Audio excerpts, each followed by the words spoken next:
So yeah, speaking of looking at old poems and editing, I have to say that the ones I'm really proud of and that I like to read are not the biggest number. So I've really been feeling like when I do readings, I just really want to go back to old stuff or write new stuff and find that kind of mixture of the goodies, but the new things. And it's kind of interesting because one of the things I pulled out actually was a couple small poems I did read when I read for JCC. So you're speaking of word whips and word whips, so I just happened to grab a couple of those, so that's perfect. Okay. Alright, so I will start with that. So this particular one, this was a few years ago, and it was Glimpses of Africa, it was called. So it had some really beautiful imagery to work from. I found the poems quite easy to write. I'm really glad because they say go earlier and look at the poems, and I'm like, or get there 45 minutes before. Look at the poems. So it's a short process.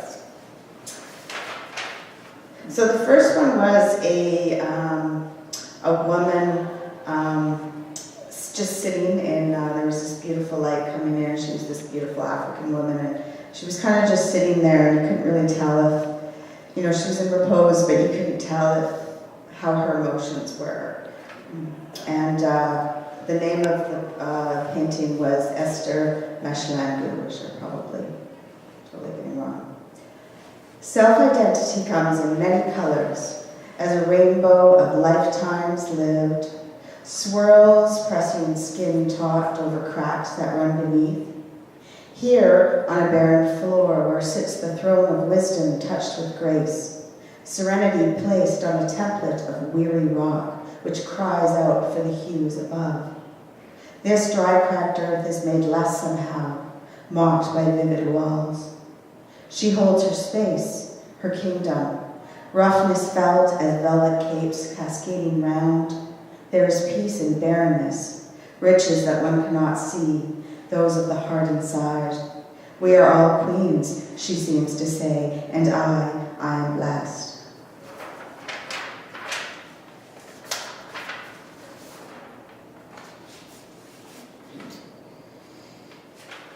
And the next two are very similar poems in regard to, the women. I found the female ones very, very striking. This one's called Aisha. Eyes frightened, turn away, left one peeking sly in anxious glare, to turn with now a strong dark stare. Handcuffs of black snake with a round, with staff held fast with confidence until she hides once more. Young woman's refuge. What does sunlight speak, I ask?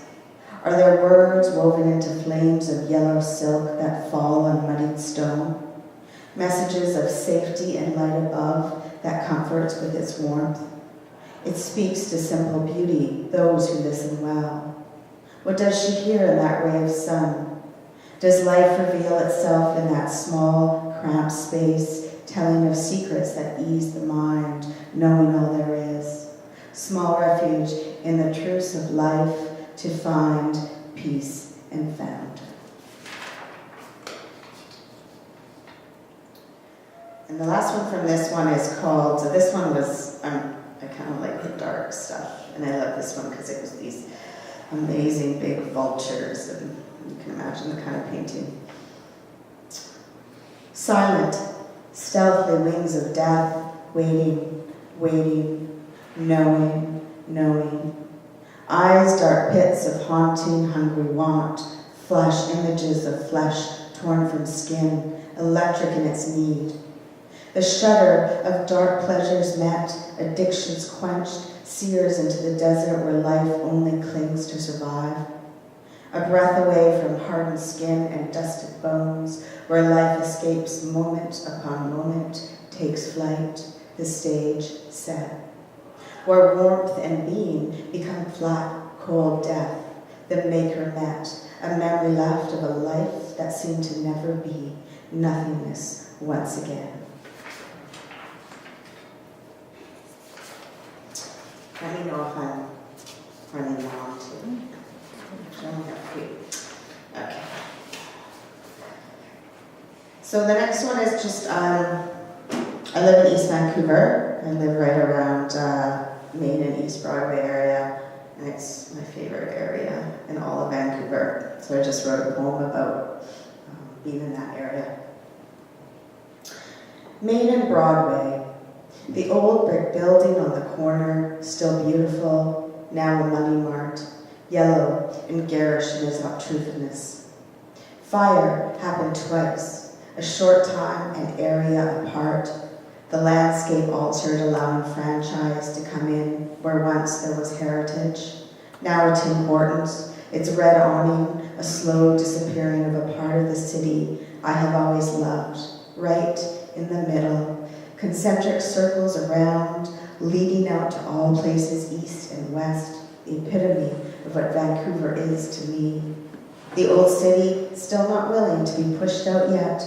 Cafes and pubs lining the streets, meeting places, patios out front where patrons wash passerbys, water dishes laid out for the dogs. A feeling of community still pervades, holds back the changes that want to come, never losing its true feel. The rain comforts me as it falls, weather that floats through the seasons, no clear lines of delineation, soft winters and calm springs, beauty that is never altered. This is my Vancouver, my home. So, I'll just do 3 more. This one's a really short one. This is just from the Royal City Poets, the anthology that they do every year. This was from about 5 years, so I'll just read a short one. Danger is my middle name. She fills the void with fire, breathed out through her loins, writhing with the ecstasy of the need that moves her beyond stagnation, springing forth. Compulsion that stirs in the heart of those of us that deviate against our will, dragged along by well-meant intentions. She knows too well a life lived that is not her own. Strength can now pour forth from this wanting state. She rises up to greet life's summons with defiance born of necessity, denouncing those that attempt to direct her down roads that do not fit her map. Her instability becomes dynamite, the fuse lit and sizzling down, breaking her apart into tiny shards that erupt mercilessly. Now that she has nothing, is nothing, she can be reborn. Absolution is found in this no man's land of confusion, where firmness and resolve now emanate. She says with no words that she has changed fatally. Take warning, danger has become my little name. So I'll just do 2 more. And, okay. So this one is kind of similar to the one I just read, sort of about, as you get older and people are sort of, they want you to be a certain way, and you get in familial situations where your parents continue to react to you in a way that, whatever your role was as a child, you're still that role. My parents have a tendency to speak to me as if I'm a 5-year-old. So that causes a lot of problems. So I sort of got to a place where I just separated myself from my family just for a bit and sort of found my own feeling of being an adult and was able to then sort of move back into a better relationship once I got myself away from it. So this one is called My Untangling. Along the way to purgatory, my path veered, and I found myself in a thicket of edged brambles, intertwined with contrition over long past illusions I have held of mending versions of myself. Sharp and pointed memories slice into me, and all the false moves I have constructed are unlocked and open. There is nowhere to hide from them anymore. They pour into my awareness with their suffocating tentacles, grasping with attempts to drown me, bright and stinging, smarting. I do not take heed. I barge through, lacerating my skin, hearing the mutilated past tear away from my bones, not to be put back together, ever. I set it free. To begin the act of releasing old songs that no longer need to play themselves out in my mind, their timbers dancing among the synapses, quick-stepping to the rhythm of rumination, waltzing to the beat of what if. I am weakened, though, by these movements. I wolf down a meal of crow that sticks in my throat as I gazed upon my choices that had led me to this place, those that should probably be forgotten now. I pretend they are only ethereal dreams that came and went, surreal and unreal to the truth of this moment in time, a putative reality that fades away with each step taken as if it never really was.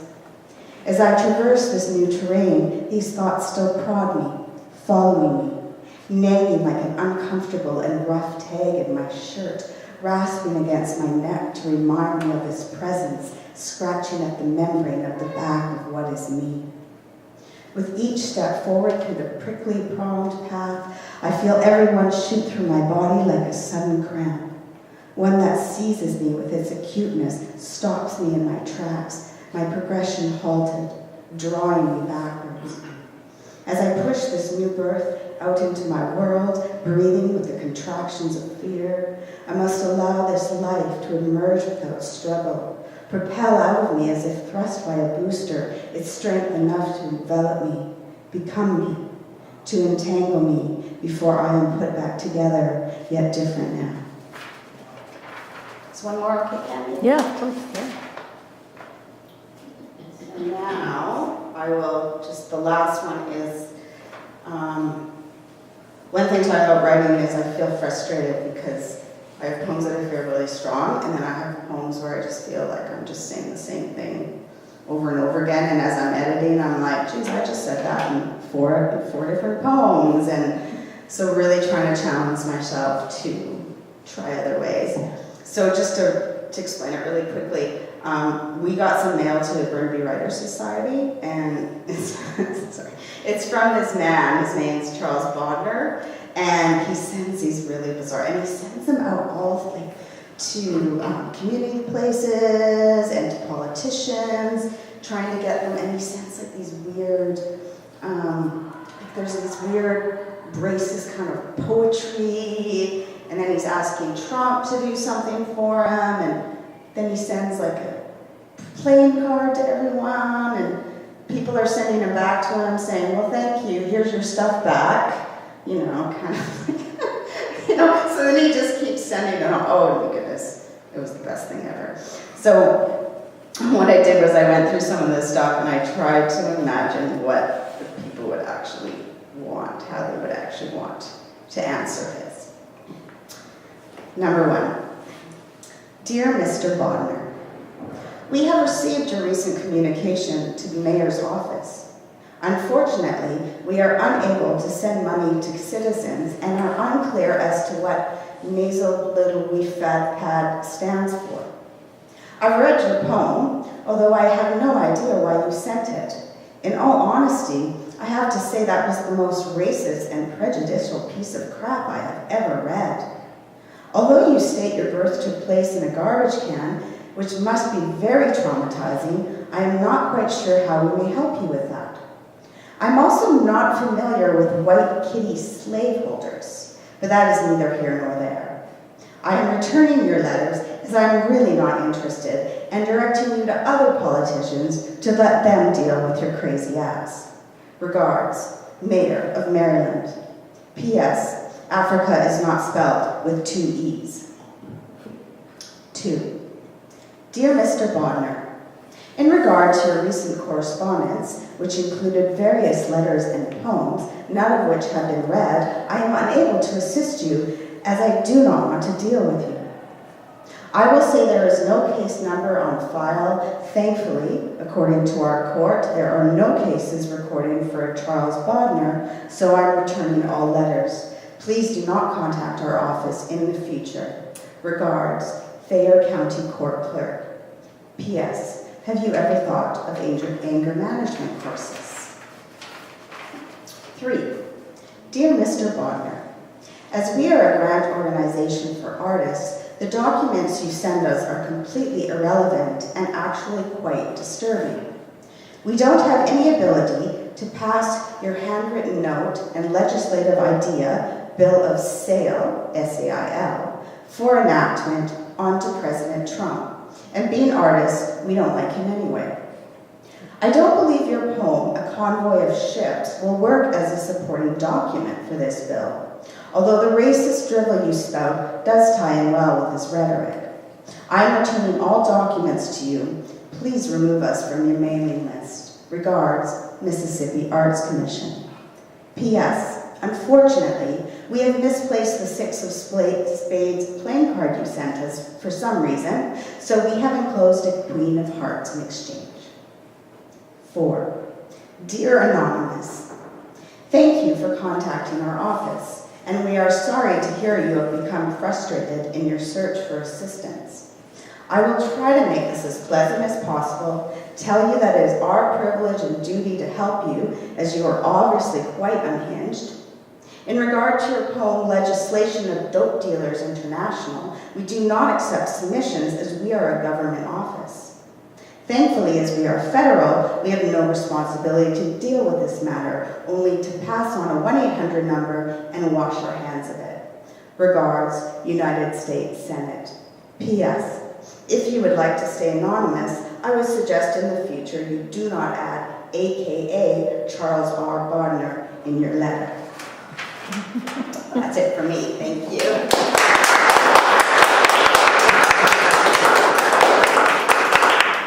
Tripping over my words there.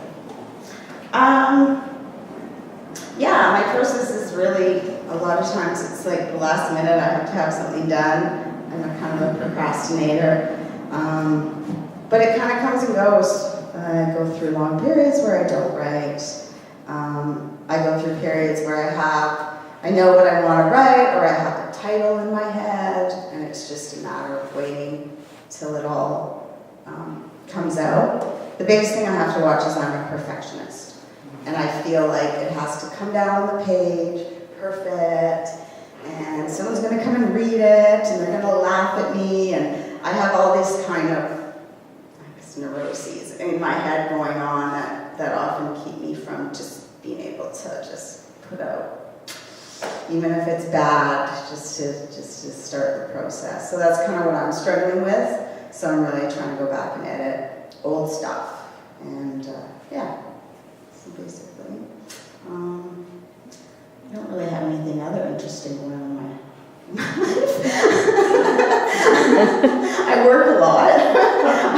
I'm a media transcriptionist, so I work some pretty long hours doing that. And then other than that, with Burnaby Writers and doing Spoken Ink, which Aiden's going to do. And yeah, so basically that just keeps me. Do you want to talk about Burnaby Writers and Spoken Ink a little Sure.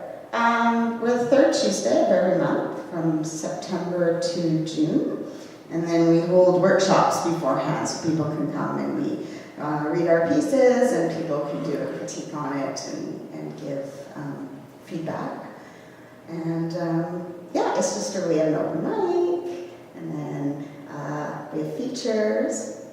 And yeah, it's just really fun. We're out at the Deer Lake Gallery, so we're out and we're right beside the Shackled. So it's a beautiful little art gallery we have. So yeah, that's all I can do. So. I know I went on a bit long. I don't know if no, it's totally has a fine. question. Yeah, questions? Anybody? No, just a comment. Okay. I really enjoyed down here. I really enjoyed how descriptive your poetry is. Well, thank you. Vivid and true Yes. and your vocabulary as well. Yeah, I know for myself, I have to slow down a bit when I read, because I sort of have to I just go a little bit too fast. So, no, I appreciate that because I really try to get the descriptive words out. But thank you. Sorry, you had a question? Well, the answer you just gave raises a second question. So that first, because I might forget the first one. When you do reading out loud to yourself or in your own home as part of your process? No. So a lot of poets do that. Yeah. So it's almost as though they can hear themselves, what they're saying. It's a different. How it How their sounds. heads go out loud. No, you know, it's funny. I think somebody said that to me that they did that quite a while ago. And I think that might be helpful for me. I'm always worried that the way I present it and the way it sounds on paper, maybe there's a juxtaposition between those two things. So maybe it sounds good if I present it, but then if you were to read it, it would fall flat. So that might be a really good idea for me to do. Yeah, I was thinking it more not so much in terms of presentation or how it sounds, but how it sounds to what you hear. You know what I mean? It's as though you're hearing. And that connects to the first question, which is, you said you were editing, going back to editing some of your older stuff. And that's a very interesting process, isn't it? Because can you look, for example, if there's something you wrote about 10 years ago? Yeah. And can you go back as an editor as though someone else wrote it? Does that happen? Oh, are you no, very that's conscious? Are you very conscious that you wrote it? And very conscious that I wrote it. I live alone and it's like I think my dog's going to be like, I wrote that and that's crap. Like, you know, I just have this So I think that's a great suggestion to do, is to think that it's somebody else's, because it takes away that judgment, that self-judgment. That's a great idea. I'm going to try both of those. Oh, I was even presenting it as an idea. It's Just wondering if I do it, but I don't. So that's part of the great. process. Yeah. Because when you go back and edit, what is your goal? Right. To be happier with, or Yeah. To make them stronger, and like I said, to not be hitting on the same theme and the same words and the same sentences that are coming out. So that's a big one for me, is going back and trying to say, okay, which poem do I want this in? Or maybe 2 poems, but I'm not going to put it in 5 poems. So that kind of stuff is really where I'm at.